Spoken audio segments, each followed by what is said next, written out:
केंद्र शासित प्रदेश जम्मू कश्मीर के अलग अलग भागों में जो है भूकंप के झटके महसूस किए गए हैं, जिसके बाद एक बहुत बड़ा प्रश्न उठाया जा रहा है कि आखिरकार भूकंप से बचने के लिए क्या करें, क्या सावधानियां बरतनी चाहिए और किस तरह से जान माल का नुकसान कम हो, उसके लिए तमाम जानकारी जो है वो प्राप्त होनी चाहिए। और वो जानकारी आपको देने के लिए हमारे साथ मौजूद है प्रोफेसर एस के पंडिता साहब, डिपार्टमेंट ऑफ जियोलॉजी से, और इनसे ये भी जानेंगे कि बचाव क्या है और जम्मू कश्मीर का प्रशासन कैसे हरकत में आया है अर्थक्वेक से आपको बचाने के लिए। पंडिता साहब, सबसे पहले हम आपसे ये जानना चाहेंगे कि कारण क्या है, ये जो भूकंप के झटके हैं ये क्यों महसूस होते हैं? नहीं, देखो, जब जो भूकंप का कभी भी झटका आता है तो उससे ज़मीन हिलती है, और जब ज़मीन हिलती है तो नेचुरली उससे सारे जो इंफ्रास्ट्रक्चर जैसे बिल्डिंग्स हैं, स्कूल हैं, आपके घर हैं, सब हिलते हैं। तो इससे पता चलता है कि हमें अर्थक्वेक आ गया, कोई भूकंप आ गया। अब जब सवाल रहा है जम्मू एंड कश्मीर की गवर्नमेंट का या यहाँ हमारे सरकार का, 2005 के बाद जब अर्थक्वेक आ गया तो नेशनल लेवल पे एक नेशनल 2005 नहीं, बेसिकली उससे पहले का शुरू हुआ था। जम्मू इंडिया में एक नेशनल डिज़ास्टर मैनेजमेंट अथॉरिटी बन गई थी जो सारे डिज़ास्टर्स पे काम कर रही है, और उसके क्या क्या रीज़न्स हैं, उस पर किस तरह के बच सकते हैं, वो काम कर रहे हैं। इसी तरह जम्मू एंड कश्मीर में भी एक डिज़ास्टर मैनेजमेंट डिपार्टमेंट है जिसको एक अलग बनाया गया है 2012-13 के बाद, तो वहाँ से काफ़ी काम हो रहा है।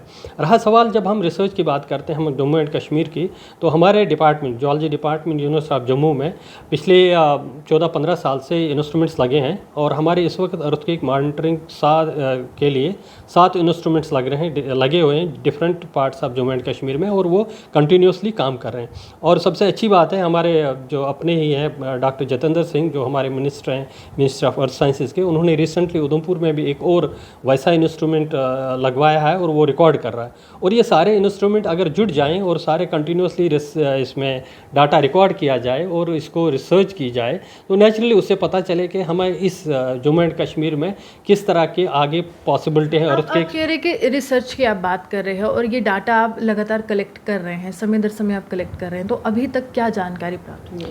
देखो, हमने एक रिसर्च प्रोजेक्ट चलाया है जो मिनिस्ट्री ऑफ अर्थ साइंस ने हमें फंड किया है, तो उसमें हमने किश्तवाड़ में एक्टिव फॉल्ट मैप आइडेंटिफाई किया। Active fault mapping basically north India में पूरे हिमालयन रीजन में और कच्छ गुजरात में चल रहा है, जहाँ पर हम आइडेंटिफाई करते हैं कि कौन कौन से एरियाज़ हैं जहाँ पर एक्टिव फॉल्ट्स हैं, जिनमें मूवमेंट है, और यही एक्टिव फॉल्ट जो एरियाज़ हैं वहाँ पर पॉसिबिलिटी रहती है अर्थक्वेक आने की। तो हमने एक आइडेंटिफाई किया है, जो आपकी रिसेंटली कुछ अर्थक्वेक जो डोडा एरिया में आए हैं, तो उनमें से 1 या 2 हैं जो उन्हीं एक्टिव फॉल्ट के अलॉन्ग हुए हैं। और लेकिन सबसे बड़ी बात अच्छी ये है कि मैग्नीट्यूड कम है, उनकी तीव्रता कम है। तो जब हम ये एक्टिव फॉल्ट मैप आइडेंटिफाई करते हैं, एक्टिव फॉल्ट एरिया आइडेंटिफाई करते हैं, तो हम फ्यूचर में सोच सकते हैं कि इन एरियाज़ में किस तरह के अर्थक्वेक आ सकते हैं, अगर ये एक्टिव हैं तो किस तरह का नुकसान हो सकता है। सावधानियां क्या बरतनी चाहिए लोगों को, क्योंकि अब हम देख रहे हैं कि 4 अलग अलग इलाकों में और भूकंप के झटके महसूस किए गए हैं?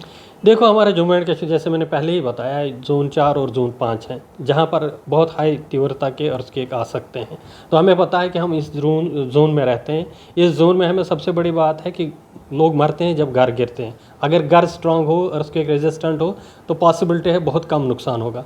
दूसरा ये है कि हमें सबसे जो बहुत ज़रूरी है वो कॉमन मासेस में, स्टूडेंट्स में अवेयरनेस लाने की ज़रूरत है। ऐसे प्रोग्राम चलाने जिनसे हम बच्चों के स्कूल में, कॉलेज में जाके उनको बताएं कि अर्थक्वेक अगर आएगा, आपका एरिया जो है अर्थक्वेक प्रोन है, तो यहाँ कैसे आप अर्थक्वेक रेजिस्टेंट बिल्डिंग बनाएं। अगर अर्थक्वेक आए तो आप अपने आप को कैसे बनाएं, बाकी सब अपने लोगों को कैसे बनाएं। जो इंजीनियरिंग है, आपको लगता है उस पायदान तक पहुँच गई है कि अब जो बिल्डिंग्स हैं जम्मू में खासकर जो बन रही हैं, कश्मीर में, मैं दिल्ली बॉम्बे की बात नहीं करूँगी, लेकिन जम्मू कश्मीर में जो बिल्डिंग्स बन रही हैं वो अर्थक्वेक रेजिस्टेंस है? नहीं, कुछ एरियाज़ में है, कुछ बिल्डिंग जो हाई राइज बिल्डिंग्स है वो तो अर्थक्वेक रेजिस्टेंट बन रही हैं, लेकिन जो पर्सनल घर की बिल्डिंगें बन रही हैं, लोग अभी भी उन टेक्नोलॉजी को फॉलो नहीं करते हैं जो करनी चाहिए।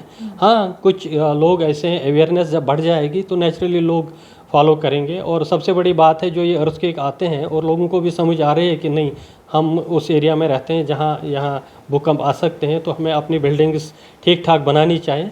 तो लगता है कि अगर अवेयरनेस बढ़ेगी, और दूसरा ये है कि अगर थोड़ा सा रूल्स हैं, स्टैट्यूट्स हैं, सब जगह है, म्यूनसिपैलिटीज़ में भी है, और अगर उनको स्ट्रिक्टली फॉलो किया जाए तो नेचुरली वो बिल्डिंग में सर क्या सावधानियां बरतनी चाहिए? सबसे बड़े इंदौर में आज आप देखते हो कि हम अपनी दीवारों के ऊपर बड़े बड़े ट्रांसफार्मर लगा रहे हैं, बड़े बड़े वो ऊपर से कुछ छत्तियाँ डालते हैं, उन छत्तियों पे सामान डालते हैं, जब अर्थक्वेक आएगा तो वहाँ से गिरेगा, वो चीज़ नहीं करनी है। दूसरा, जहाँ पर भी आपको कोई भी चीज़ अगर आपने टांग दी है तो उसको अच्छी तरह बंद करो। तीसरी बात यह है कि आप जितने भी घर बना रहे हो, घर के अंदर आप आइडेंटिफाई करके रखो, जो पता होना चाहिए कि अगर भूकंप आएगा तो मुझे इस एरिया में जाना है तो यहाँ मैं सेफ़ हूँ, वो एरियाज़ आइडेंटिफाई करके रखनी चाहिए, वो बहुत ज़रूरी है। तो आउटडोर में क्या सावधानी बरतनी चाहिए? आउटडोर में ऐसा इतना ज़्यादा नहीं है। अगर आप सबसे जैसे गाड़ी में चल रहे हैं तो आप या किसी पेड़ के नीचे हैं या अगर कहीं इलेक्ट्रिक वायर के नीचे हैं तो उस वक्त अगर आपको लगे अर्थक्वेक आ रहा है तो गाड़ी से रुकना चाहिए, गाड़ी रोक के बाहर आना चाहिए और ओपन एरिया में खड़ा होना चाहिए जब तक अर्थक्वेक रुक ना जाए। देखिए, साफ तौर पर आपको किस तरह की जानकारी जो है यहाँ पर दी जा रही है, और उम्मीद है कि ये जानकारी आप अपने जहन में रखेंगे। अगर अर्थक्वेक आता है तो इस तरह की सावधानियां आप बरतेंगे जिससे जान माल का नुकसान कम से कम हो। आप यूँ हमारे से बने रहे, देखते थे न्यूज़ 9 लाइव 24 रूहानी।